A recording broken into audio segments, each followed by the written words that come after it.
Привет! Меня зовут Лена. Я на своем канале готовлю полезные сладости без сахара.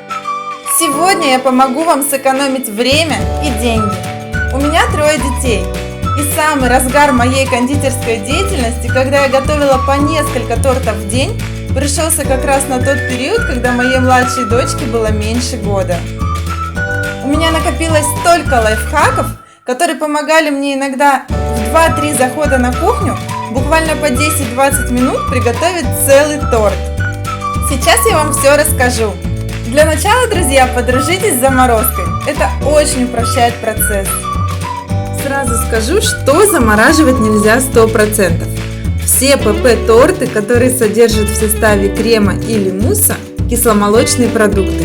Творог, мягкий творог, кефир, йогурт или ряженку. Я знаю, что классические кондитеры часто замораживают свои торты целиком. У нас можно заморозить целиком только, пожалуй, кешью кейк. Зато можно замораживать слои по отдельности. Например, корж для торта. Целиком в неразрезанном виде. Тщательно упакуйте его в пищевую пленку, чтобы избежать попадания посторонних запахов. Также нам поможет пакет для замораживания. И подпишите, это очень удобно. Такой корж может храниться до 3 месяцев, если не имеет соседства с пахучими продуктами в морозилке. Размораживать его стоит постепенно в холодильнике. После разморозки его не отличить от свежеиспеченного. Часто в ПП-рецептах нужен лимонный сок в небольших количествах. Можно держать в запасе всегда свежий лимон. Но можно один раз купить 5 лимонов, отжать сок из них и заморозить их порционно кубиками или с помощью вот такого специального пакета.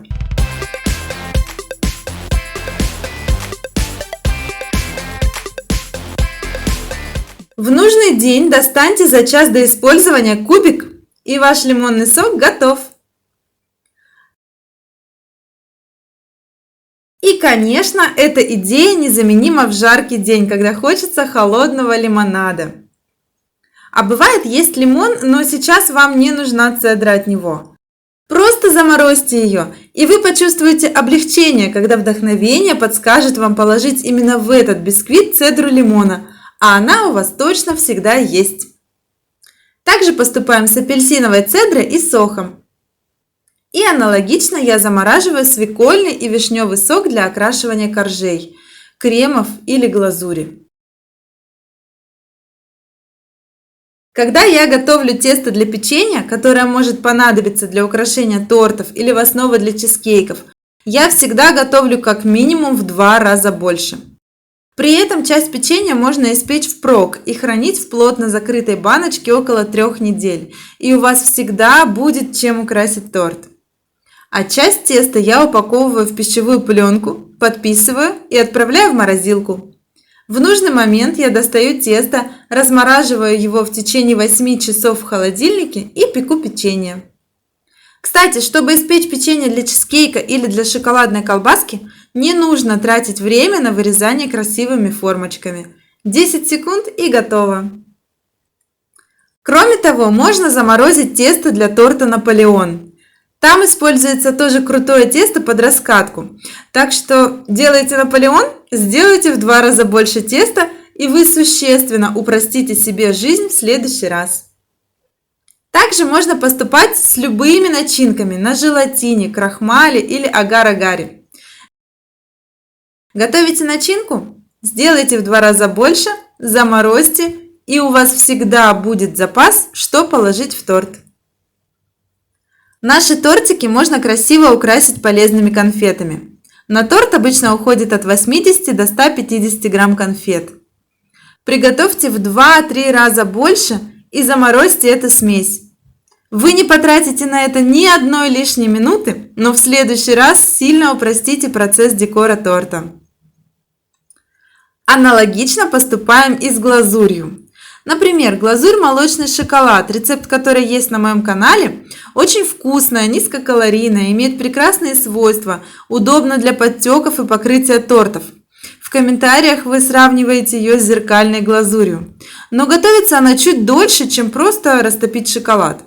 И чтобы не готовить глазурь на каждый торт, Ее можно хранить в холодильнике 3 дня, а в морозилке она может храниться до 3 месяцев. Удобно, кстати, рассортировать глазурь на порции по 80-110 грамм в кондитерские мешки. Перед украшением нужно просто довести до нужной температуры и украшать торт. Кстати, о глазури. Если у вас есть мультиварка, а в ней режим мультиповар, то используйте ее для всего, что нужно довести до определенной температуры. Например, растопить шоколад, глазурь прямо в кондитерском мешке можно при 40 градусах Цельсия. Заварной крем варим там же, обычно при температуре 85 градусов Цельсия. Он уж наверняка не перегреется, правда, помешивать немного все равно придется.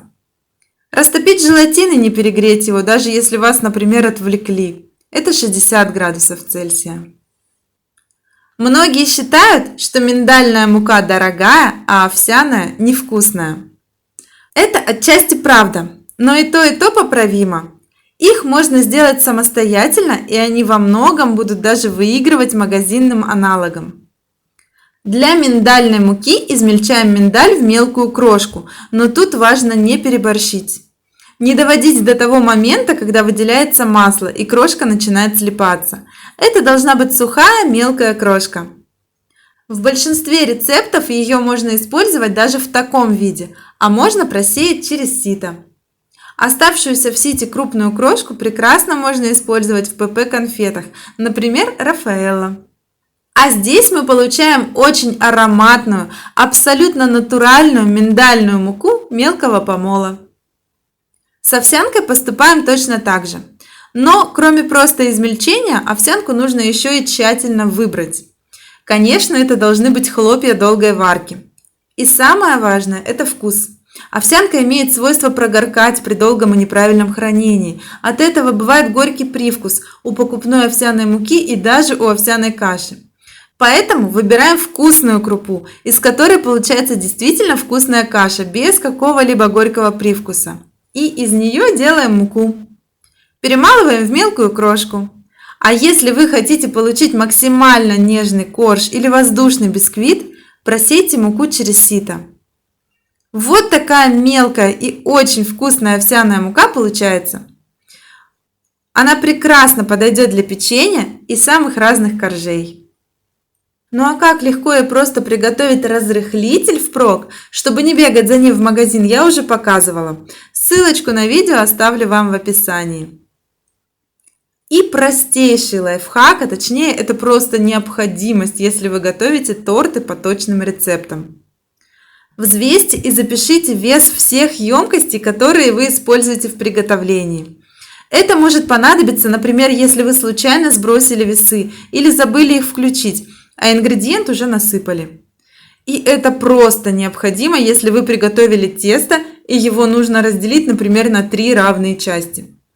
Также бывает полезно взвесить подложки, на которых вы обычно подаете торты. Это поможет узнать точный вес готового торта. Такая памятка может висеть на холодильнике или в любом удобном для вас месте. Еще один простой, но такой нужный иногда лайфхак.